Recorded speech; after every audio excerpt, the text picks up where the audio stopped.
Hello and welcome into the Fog.net podcast. My name is Michael Swain, the Kansas beat writer for 24/7 Sports. It's a sleepy Sunday, Kevin.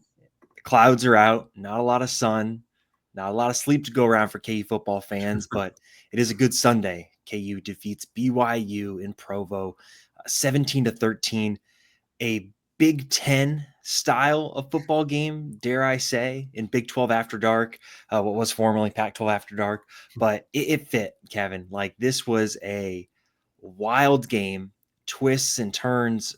It's a cliche at this point, right? That weird things happen at Provo at night, and this fit the billing. It was about as weird a game as you could expect, but for KU, nonetheless, coming out with the win. Bowl eligibility is still on the table for the Jayhawks.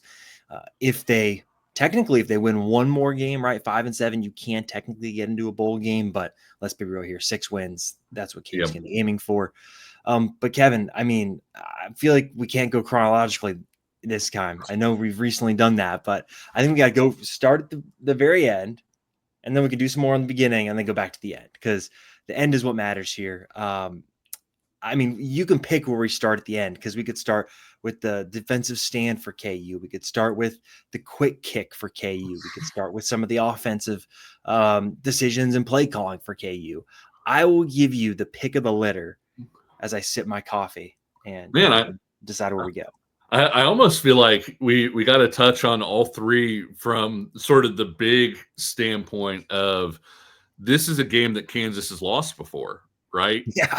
When you look earlier in the season, this is a game that, quite frankly, Kansas has been on BYU's side, where BYU arguably outplayed Kansas and wound up losing because of a bounce here or there. You talked about the quick kick, the inch perfect quick kick that winds up hitting off a defender. Hey, Swain, the ball's on the ground.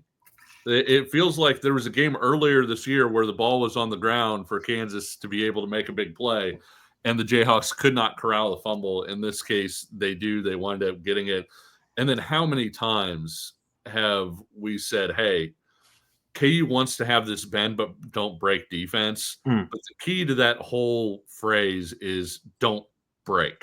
And so many times this year, whether even against Iowa State in the win, I think when they tried to play with the lead, they broke defensively. And against BYU, they did a terrific job of bending but not breaking. And that was true on that final drive where they wound up getting a stop when it mattered most. Yeah, here's the thing that's funny, Kevin. Like, you could take bits and pieces from, I think, every single kind of close game that KU has had.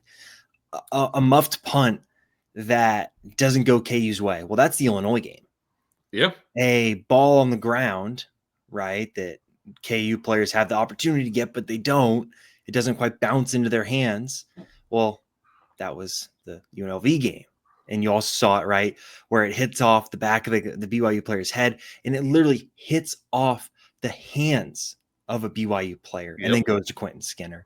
You want to talk about a team moving the ball really easily against KU to end both halves in critical moments. Well, that's, any number of games in the first half for KU over the first part of the season, but that's also West Virginia. And KU was not able to get that high leverage play. And I know we've talked about this more, Kevin, that in the last 2-3 weeks, KU had more of those when you got to have it, they have it type of moments. And that's what was missing in the first part of the season. And it's so funny that in this game, you look at some of the luck metrics, Kevin, I know that was going around a little bit pregame, right? BYU number 1, Kansas number 134. That's as low as you can get, folks. And this game just flips it on its head. And I must say, David Beatty probably watched that pooch kick from somewhere and slammed something, because he's like, dang it, this is what we were trying to do when we did it with Peyton Bender. And of course it didn't work because it was David Beatty, and it does work now because luck was on KU's side. And there's something to be said, right, Kevin, that sometimes these college football games, you got people making millions of dollars calling the plays. You got kids making hundreds of thousands of dollars running the plays. And sometimes all that it comes down to is, where does the ball bounce? Yeah, you're due some regression, and that's why we've talked about, I feel like, the close games part, probably to the point that people are sick about hearing it, because there is that classic saying that the best way to win close games is to not play close games, because eventually the bounces go your way or they don't. And, yes, you can be better in close games than, some people are, but for the most part, it evens out over time. And last night was kind of an evening out. And, you talking about how it reminded you of different games, Arizona State, another one where Mm. the Sun Devils were able to move the ball at the end of both halves and get what they wanted. In a way, it was a lot like the K-State game, in that K-State put up 2.2 yards per play in the fourth quarter and won. Kansas put up 1.8 yards per play in the fourth quarter yesterday and found a way to win. I did want to ask you something before we got into a lot of this too. Yeah. Is it just me, or was the field really slick? Because it felt like when Kansas would run things to the outside, where you have to make a sharp cut to make it back inside, Yeah. the feet just weren't there. Either No. guys were chopping their feet or they were losing their balance, and I think that was part of maybe why some of the offensive things that have worked for them, where, hey, I've got a one-on-one matchup on the outside. This is a matchup I expect Jalen to win. Maybe why it didn't go Kansas's way. I'm not going to accuse BYU of doing some questionable things because they seem like upstanding They're so individuals, nice. They're right? so nice. But let's be real here. This looked a lot like that Iowa State game last year, right? Yes. And Devin Neal, I will not forget this. When I was talking to him off to the side at Big 12 Media Days in Vegas, I was asking about the turf because at the time, right, the playing on grass was a big story. And I asked him about Iowa State, like, hey, was that good grass? He was like, no, that was awful.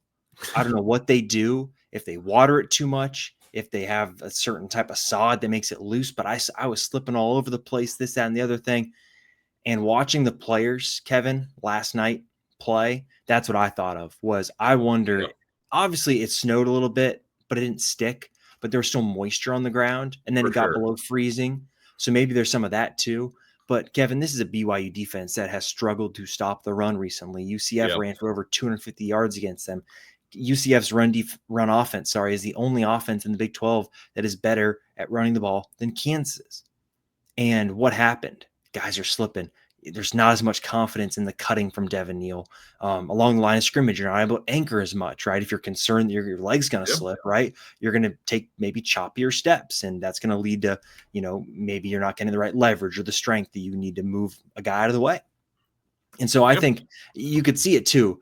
The fact that by the end of the game, Devin's jersey was basically blue, right? Shows you how wet the field was, that even the paint was coming up. So, it was just one of those games where you go play in another team's stadium and they're going to try and do stuff, right? You see it all the time. It's a soccer reference. But like there are certain teams that let their grass in soccer stadiums get really thick because they want the ball to slow down, or others have it really fast. And happens in football too when you've got a grass field. So But I thought basketball, that's a good you have observation. the whole ball inflation thing. Like, certain teams like their basketballs inflated a little bit Totally. more, and so yeah, it's one of those things about going on the road. But I did think, the whole 1.8 yards per play, I It's felt wild. like it needed to have some context, because I think Kansas was running things that might have worked against BYU in a more normal setting. I mean, when you run the option, the ultimate goal is to get a guy one-on-one or in a spot where he can make a big play.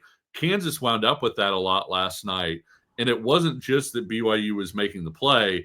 It was like Yeah. KU's guys could not make the cut that they needed to make in that situation. Yeah. Well, I mean, you saw it on defense too, right, Kevin? Yeah, Like sure. KU's linebackers were all sorts of out of position for Yeah. most of the game. And obviously down the stretch that changed. But I want to go here, Kevin, because now we're on the topic of the offense. This was like a roller coaster of a game for KU, Yeah. where you look at the first drive. And so for folks on YouTube, I pulled up our favorite kind of EPA chart where it tracks, right? Basically the success of your offense, right? How well are you doing compared to baseline numbers? And you can see here the right first 10 plays of the game, KU does a great job. Well, what was KU's first drive of the game? A 10 play, 84-yard drive. Yep. So you see how they started really well. And then I know this is happening on our VIP game thread. People pulling their hair out, right? You had a great first drive. You run between the tackles. You're kicking their butt. And then all of a sudden you go, what was it? Pass, reverse, pass, punt. And Yep. then you get it back, and then Jared Casey drops. So, what would be a first down, right? So that's the first half. And then you look at the second half, and obviously KU has a big spike there after play 40, which is the quick kick from Jalen Daniels, right? That obviously is going to be a positive play because you all of a sudden go from being, punting on fourth down to inside the five. Yep. You can see over the course of the second half how it's trending down, showing that Kansas was a below average, below expectation offense over the course of the second half. And I think it goes back to a conversation we've had before, Kevin, where late in these games, you can look at Kansas State. Man, there's so many, I think, times when Kansas has had a lead late in the game and things have just gotten a little tight. They just get a little tight. And KU's offense isn't really one that is executing then when things get a little predictable. So I thought that was interesting. What was your perspective kind of watching the fourth quarter when, like you mentioned, right, less than 2 yards per play? And I think that's just this chart's another way of illustrating, right, that 2 yards per play is not what you're expecting to get on a given down.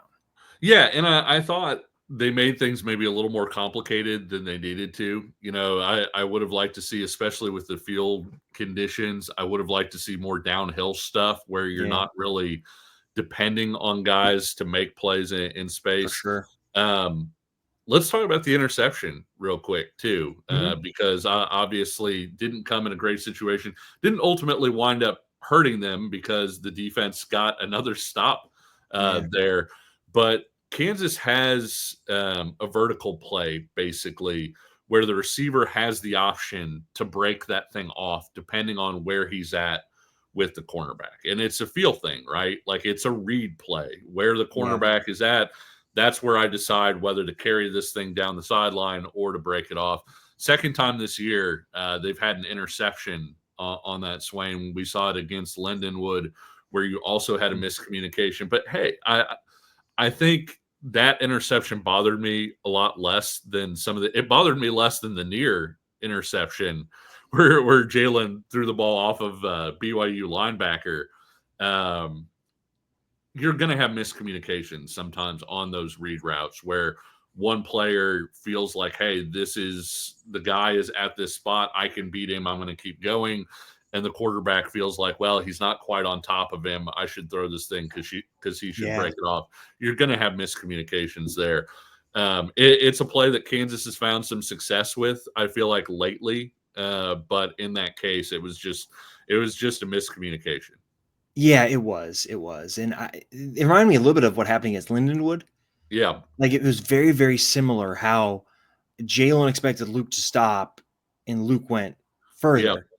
So obviously I wasn't there, so I couldn't ask Jalen afterwards. But if I had to guess, it was a very similar type of concept where it's a choice Yep. route for Luke, and Luke saw something and Jalen saw something, but they both translated it differently in their own heads and kind of that split second decision.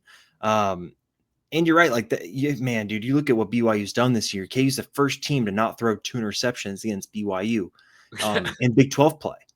Like it's insane when you say it like that. That like what you throw 1 interception against BYU, man, that's a great game. Just based on what they've done. So I thought going into this game, if KU could limit turnovers, right, they'd have a great chance. And in that moment, it felt like, oh no, did KU Yeah. just do the thing where it's the interception at the worst possible time, right, when you don't need it? And again, it goes back into playing winning football, right? That the fact that then the defense is able to come out and do a really good job of kind of just holding the line there for just a minute was really important. But I think you're right. Like it was just a miscommunication and something that if you're running a complex offense like KU is, and I think this is something that coaches have talked about, the players have talked about, Yep. it's a complex offense. It is hard to learn because there are certain instances like this where it comes down to 2 players who do not have the same brain having to read something and come to the same conclusion. That means a certain route has to be run. So it's gonna happen. Yeah. But I think for KU, it's a bigger picture thing that's positive, right? The fact that there weren't more oh no type of throws from Jalen. I think there's probably one other one in the game. Yeah, 100%. I thought he did a pretty good job of protecting the ball in general. And to your point, too, about the defense, Yeah, we've talked so much about how good teams respond to adversity in a positive way. And one of totally. the things that Kansas didn't do earlier this year was when they would have a bad play, they wouldn't respond right. Hmm. It was okay, we got stopped on offense, let's punt it back to the defense, and then the defense wouldn't get a stop, and it would uh, all just kind of snowball from there. In this Right. case, the defense clipped it right where it was, and you wind up getting the ball right back. Heck of a game for the defense, really, in this one, Swain. And that's even with, like you were saying, I didn't think Kansas played the run as well as I thought they would. I think our discussion about field conditions and guys slipping this way and that, may have had something to do with that. But ultimately, when it mattered the most, they really bowed up. Yeah, they did. They did. And it reminded me a lot of earlier in the season, right? When Yep. Jalen was having some of those turnover issues, right? KU's defense was doing a good job of just kind of hanging in there and battling and not giving up the easy points after some of those crucial mistakes. And um, look, I think KU's linebacker play left a lot to be desired in the first half, Yeah. but you got to give credit to them because I think in the second half, right outside of that first 10-minute drive, basically from then on in, I mean, KU's defense was rock solid. Like, let me pull up the drive chart here for you, Kevin. But you look at that field goal drive. All right, so then the next time it's a 3-and-out for the defense that they force. Then Jalen throws the interception. Then they have a more or less a 4-and-out. Right, they have a 111-yard gain, and then KU gets off the field. And then it's BYU's last drive of the game when they do the thing that KU's done, which is Yep. they allow really quick yards. And I think they got 60 yards in like 6 plays or something like that. And It then they was pretty quick. finally Yeah. get, to the 2-minute warning, kind of gives everyone a chance to reset, refresh, and get ready to go again. And obviously KU made really big plays. And look, there was some good tackling at the end of the game, which is kind of counterintuitive, I feel like, to what you typically see in football games, right? You think back to the TCU game, KU in the first half, decent tackling. KU in the second half, atrocious tackling. Yeah. And it was kind of the converse in this game where KU early in the game, it felt like guys were just half step in the wrong gap. Guys were just missing tackles, bad angles. And then in the second half, felt like things really did tighten up there in the final kind of 13 minutes of it. Yeah, they did a great job of tightening up. And I thought the tackling got better kind of at every level too. I mean, to your point, I thought the linebackers tackled better, but you really saw the secondary make some nice stops as well. Yeah. And on that final sort of 4 plays when Kansas got the game-ending stop, one of the stops came from Dean Miller, one came from JB Brown, one came from Mello Dotson, and then on the final pass play, you have Marvin Grant wrapping up Chase Roberts, and then you had Cornell Wheeler wrapping up Marvin Grant to make sure that the tackle got made. And so I thought the tackling got better at each level. I thought Marvin Grant did some great things. Taylor Davis looked really good. Swain, he's a guy that I think is looking better every week, and the confidence level seems to be really growing with him every week. Sure does, Kevin. For folks that are on VIP, I've been they're probably tired of me mentioning him. It feels like every week because, and I think a lot of people, at least on the VIP side of things, right, agree. Like he is performing better than either one of the Dye brothers, and credit to both of those guys, right? They've been banged up basically all Yeah. season, and they've been trying to get out there and play and help the team. Um, and it goes back to something that Bill Self says very frequently, right? If you are healthy enough to be out there, you're healthy enough to be evaluated. And Yep. what we've seen from some of those guys that are banged up isn't good enough. But what Taylor Davis has shown is that he can handle it. There's that great kind of sequence where he has a tackle for loss. And then after Cornell and JB missed tackles, he's there to stop the guy before the Yeah. first down marker. Like he had some really, really big plays. And for someone that's a redshirt freshman, um, in his first consistent game action. And obviously, we've seen Kevin over time that if you play further away from the line of scrimmage, it is easier to play early and Yeah. to understand, right? But he is not having some of those big coverage busts or big, oh my God, what are you doing moments that I think sometimes you do see from first and second year players. And I just think he is showing that he's going to have kind of the it factor in terms of just being able to be a guy that you can count on because of the way that he is approaching the game. And if you listen to Lance Leipold talk about him, you listen to the way Brian Borland talks about him, like he is going in with the right mindset every day. And that is impressive considering he is just a redshirt freshman and that he's going in there, taking the coaching and getting better. Because Kevin, like the Taylor Davis you saw against Arizona State was not the same confident player you're seeing right now. Sure. And if that Arizona State version of the guy that just gets thrown out there because everyone's hurt, if that guy's playing today or on Saturday night, I think there's some plays that go differently. But the fact that he was there making some of those cleanup tackles, making some of those one-on-one stops, like it was super encouraging. And really quick on Marvin Gray, he played every single snap. Obviously, I think it's his best game. I think Illinois probably had the bigger highs in terms of high impact plays, but I think in terms of start to finish, consistent performance, this was Marvin Grant's best as a Jayhawk. Yeah, I wouldn't argue with that. Obviously, he had the couple really good late pass rushes against K-State as well. Mm-hmm. But overall, like you said, I think he's had maybe higher peaks, a couple times, but all the way through it, if you're saying, hey, over the course of the whole game, how does this thing grade out on a play-by-play basis? I think this was probably it. Yeah, exactly. And then look, I mentioned this in my story, and this is a team that I think defensively, right, it's got a lot of guys that are banged up, right? Tommy didn't play last week, and Tommy Dunn plays on Saturday, and you can see that he's struggling mobility-wise, but he's out there gutting it out. DJ Withers has a huge brace on his knee. Dean Miller's got a big brace on his arm. Like, it's a defense that is banged up right now. But there are a lot of guys that are gritting through it, right? I don't think Cornell Wheeler's looked like the same player since that knee injury against West Virginia. He's out there, he's playing, but this isn't the same player you saw early in the season, right? I think there's still some, just doesn't look like the same guy. So it's a defense, right, that's banged up. The guys are out there playing, and they're coming up with some really big plays. Before we wrap up on the defense, Kevin, we go back to the end of the first half real quick. Yeah, sure. That Mello Dotson pick is one of the most clutch plays, of the season. Because if BYU scores there and then they get the ball coming out of halftime and then they do that 10-minute drive to take a 10-point lead, all of a sudden you're looking at it like, oh, man, like KU's in deep trouble here just with the way that things had gone at the end of the first half. And Mello makes another big play. Like, he is someone that, he was targeted 7 times, 3 more than the next player. He's getting targeted a lot just like last year, and he's still holding the zone. And I think it's really impressive. The fact that he's able to play at this consistent level and still make some of these really big plays. Yeah, he played that fade route. It was textbook, basically. They say to get in front of the guy, basically cut off his path to where he wants to go. And so some people will have sort of a fade stop. The receiver didn't have any other option. He could not get behind Mello there. And so some people were like, oh, that's an awful throw. I think part of the reason it looked like an awful throw, and it was an awful throw.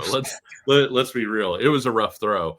But a big part of the reason it looked as bad as it did was because Mello just absolutely smothered that route. And I think that I want to ask you a question because I know you watch college football as a whole. We have to fill out our All-America teams for Pro Football Writers Association. Mm-hmm. At what point does Mello Dotson become a guy that you start considering for that All-American based on the level of plays that he's making? You can say the last 2 games, arguably, I'm not saying they won just because of Mello Dotson, but he made a play that was instrumental in both of those wins. Not just getting an interception and a pick 6, but also at the point that those plays happened and how that happened. I think the timeliness of it. For sure. At what point? Look, the issue is Travis Hunter still exists. Yeah. And I don't know if you're going to see a lot of national people say, 2 of the best corners in the country are in the Big 12. That's just me thinking about it from a national perspective of guys that aren't watching these games. But even if you're doing the box score watching thing, you check the box scores and the box scores look good. So I think he's going to be, I think he should be first team all Big 12. Yeah. Just him. And I know they do defensive backs, not necessarily corner safety, but I think he is. I think he's more deserving of it just based on what we've seen this season than Kobe. And that's just Yep. purely based off he's targeted more and he's taking advantage of obviously that, but he's also not gotten burned a bunch outside of, I think really the TCU game was the last time I remember thinking like, man, this is just not a really good game for Mello. And I think that speaks to his consistency that he's had. And so I think it's a good question.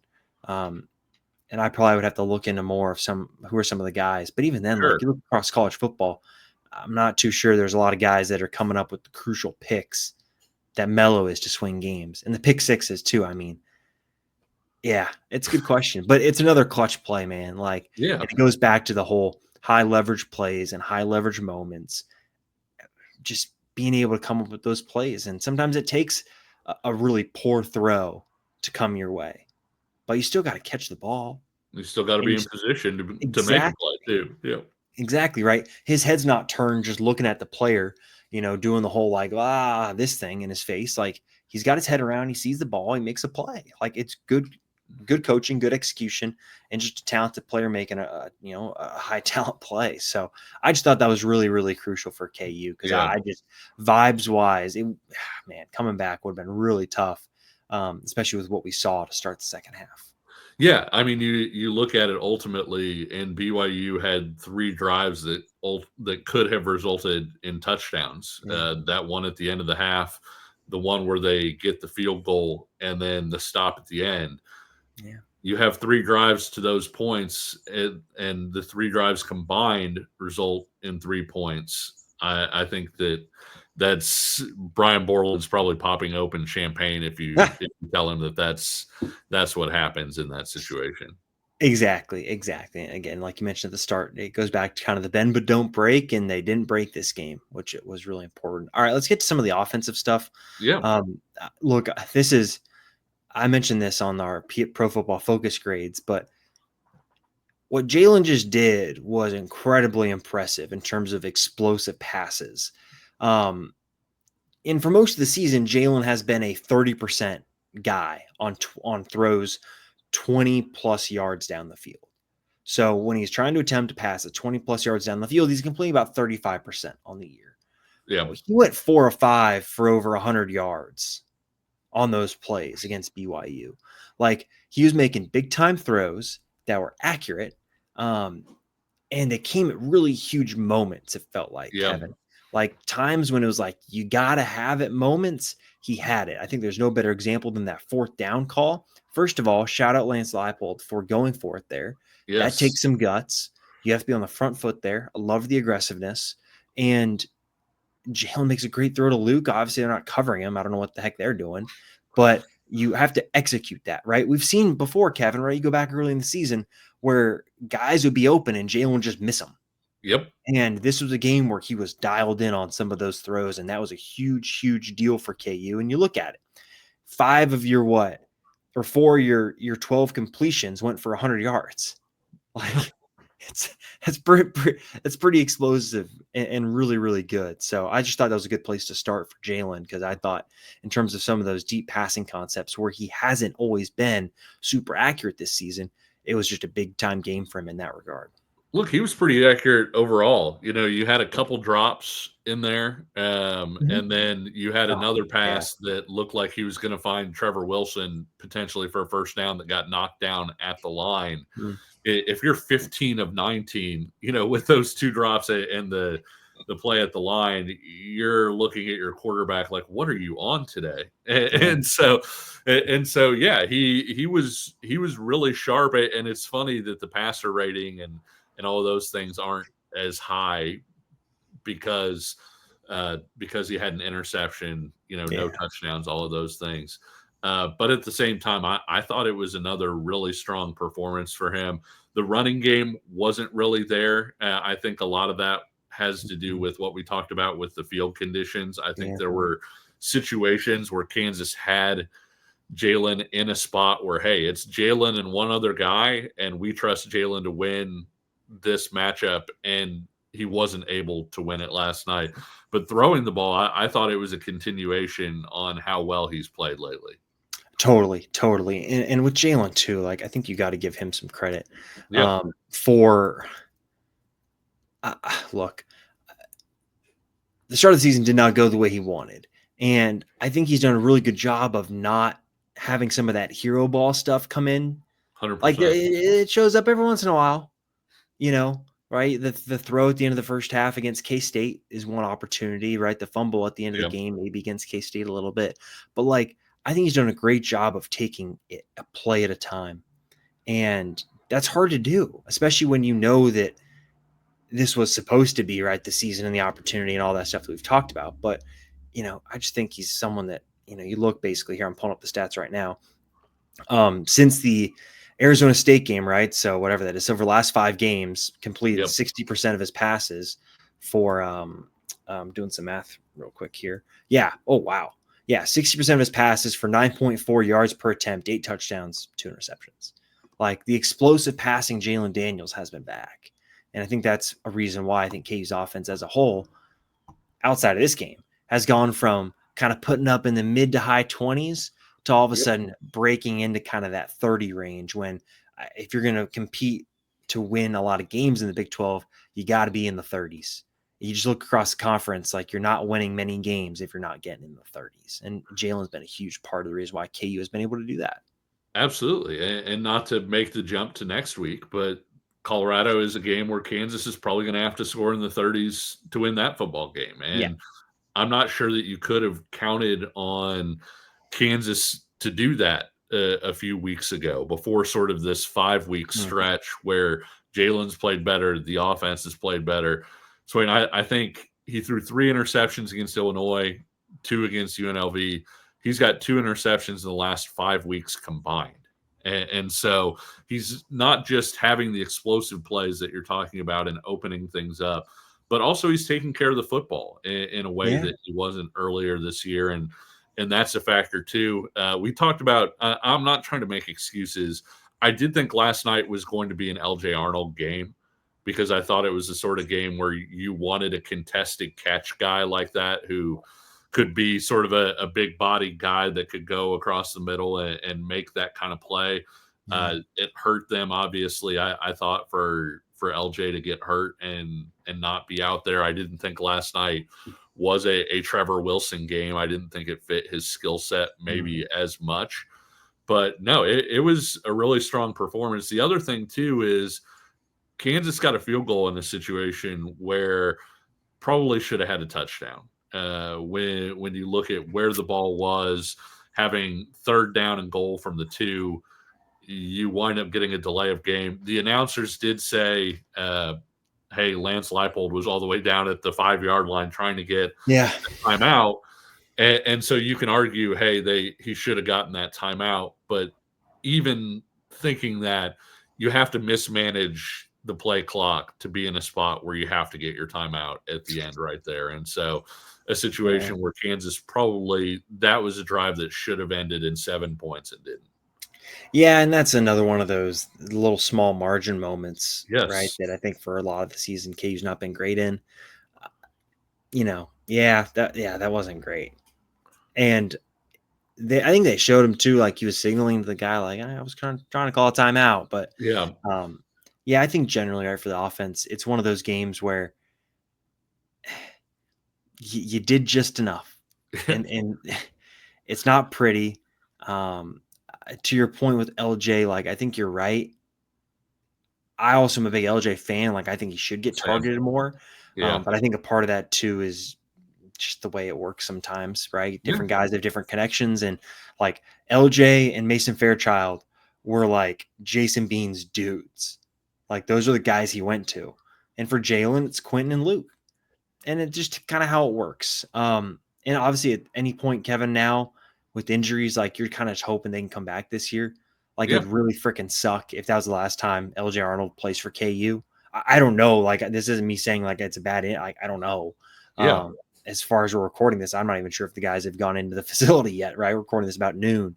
So they may not have gone back to the facility yet. But just you think about injuries at this time of year, it's always a bummer for the seniors, especially because you don't know if like that's the last snap he plays for Kansas.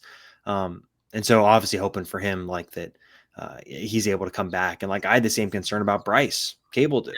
You know, is he going to be able to come back and play? And obviously he gritted through it. Logan Brown gritted through it, and Calvin Clemens continues to go in, and you don't notice him. And I mean that in like Yep, the best way possible for an offensive tackle. Like absolutely. he goes in the game and you're not like, oh boy, you know, if they're coming off the left side a lot right now. He goes in, does his job, is very solid. And this is really crucial game experience for him Yeah. because he's going to be someone that's in the competition to start at a tackle spot next year. And he's getting reps in Provo.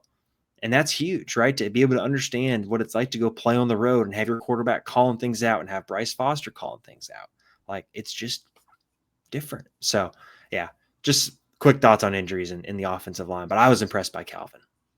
Yeah, I agree. I think that when you look at, again, there's stuff to play for this year, but when you look at reasons for optimism for next year, I think it starts with the offensive line and returning three of those starters along with Calvin Clements, where basically you feel like at this point, Mhm. Swain, I think you almost feel like you're returning four starters with the experience that Calvin Clements Yeah. is getting and the times that he's got, what, two starts under his belt now? Calvin? Yeah. Well, no, just one. UNLV He last didn't. year, and then did he He start didn't. against Iowa State when Cable Dew was out? No, he didn't. I mean, he didn't start, but he played. Yeah, yeah. So, but I'm saying like that the experience of the offensive line that can carry forward into next Yeah. year, I Oh, think yeah, is yeah. really, Well, yeah, really he's gotten positive. good game experience this year for sure. Yeah, Yeah, yeah, yeah, for sure. For sure. Yeah. And so I think that that's all positive. And when you're looking for the rest of this year, too, Swain, I think the physicality that the offensive line has shown and the ability to win in the trenches, not just by tricking people or getting somebody to go right and then you go left, but to actually line up and displace people at the line of scrimmage. This may be Lance Leipold's best offensive line from that standpoint, from the yeah, physicality standpoint of it.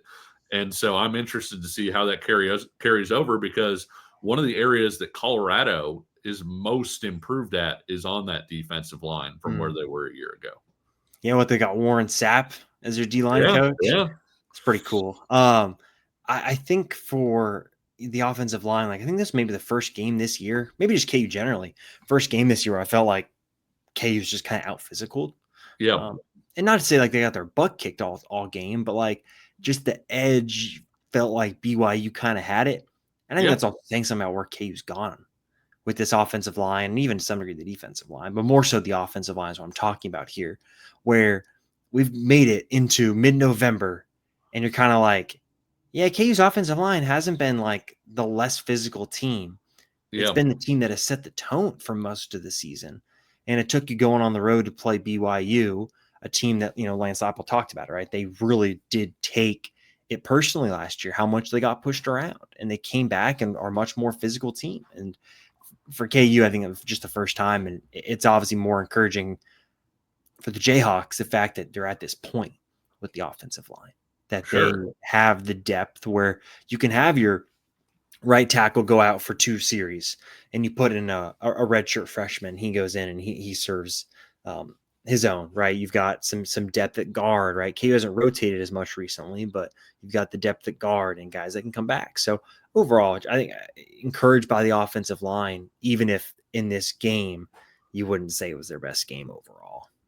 Yeah, I feel like the offensive line is often the last part to come along, right? When you For sure. build a program, you can have a quarterback, you can stumble on the skill position guys, but to build an offensive line where you're good 1 through 5 and have depth, that takes a while. It takes a while for players in the weight room. It takes a while for them to develop from a skill set standpoint, and it takes a while to build that depth. And Swain, one of the amazing things to me, and I know we've talked about this on the show, is contrasting where Kansas is at as an offensive line now to where they were in the Liberty Bowl against Arkansas, where we were talking about before the game. You just saw Arkansas's guys walking around in contrast to take KU's guys, and you're kind Yeah. of like, are these guys playing the same sport? Like there was a major gap there.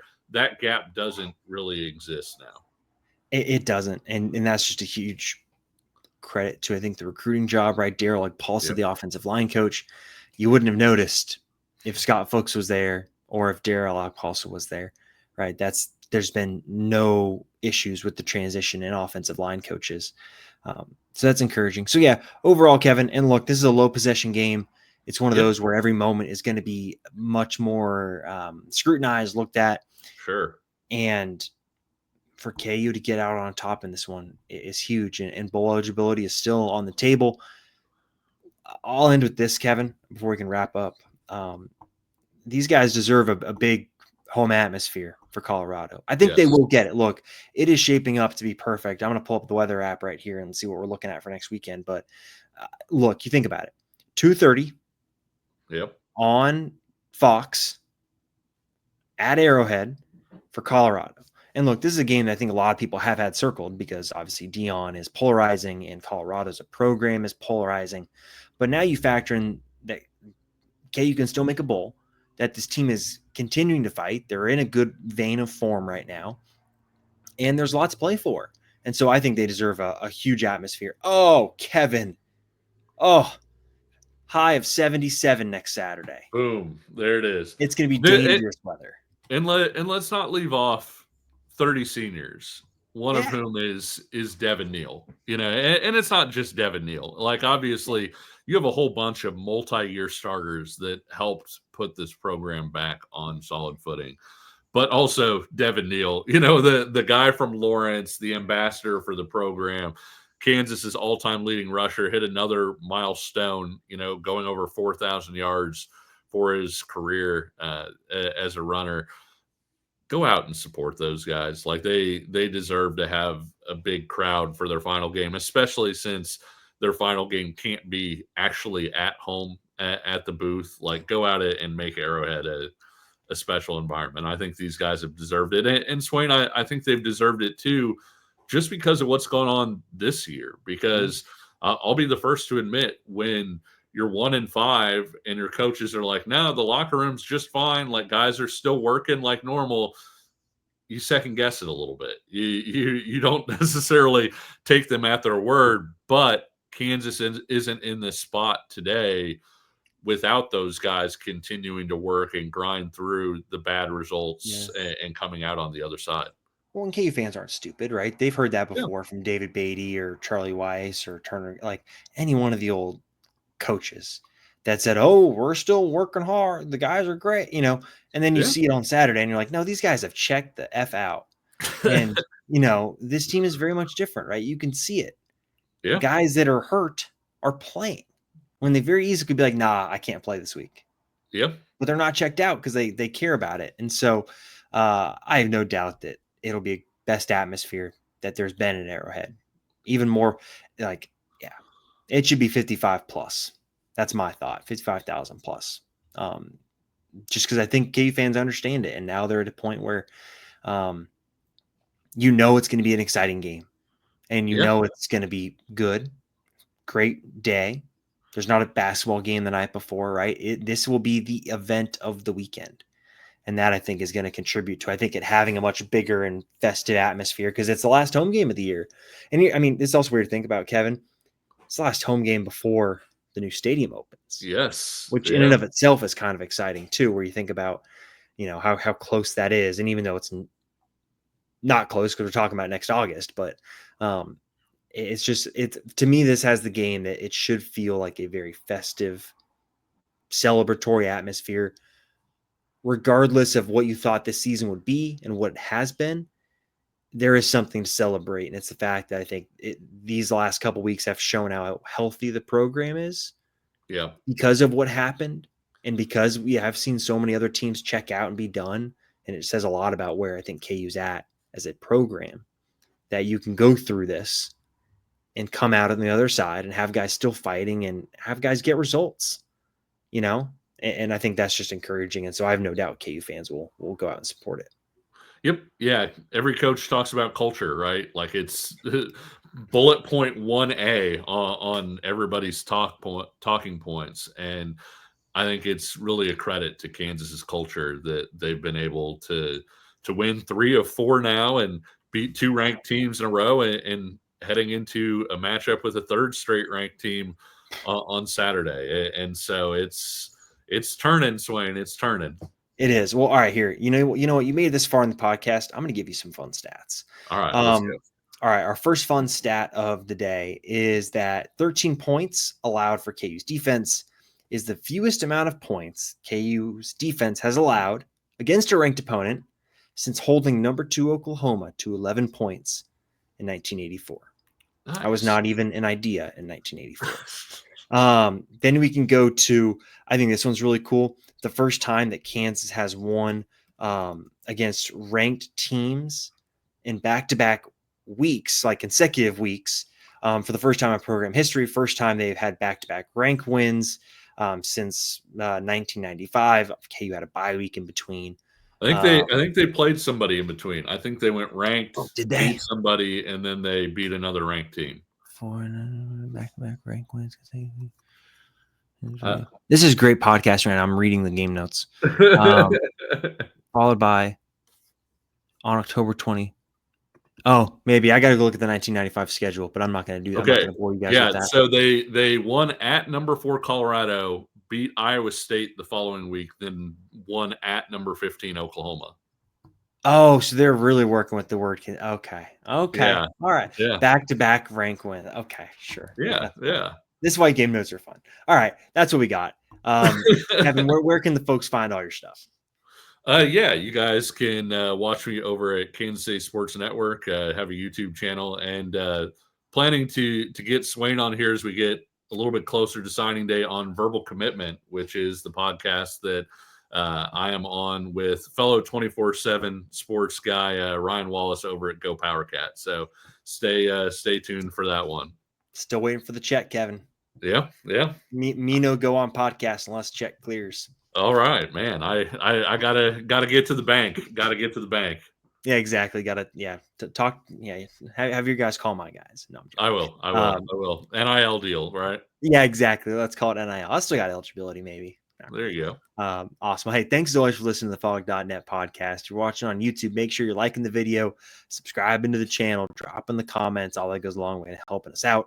If you're listening on your podcast platform of choice, please leave us a 5-star rating and review. And maybe we get a 5-star rating reviews. I'll waive my fee to go on your podcast, Kevin. Oh, all right. So make it easier on Kevin's wallet. Some people are going to take this seriously, Kevin, and think that I'm like Mr. Money driven. Yeah, no. All right. Well, hey, thanks so much for listening. We'll talk to you all again later this week.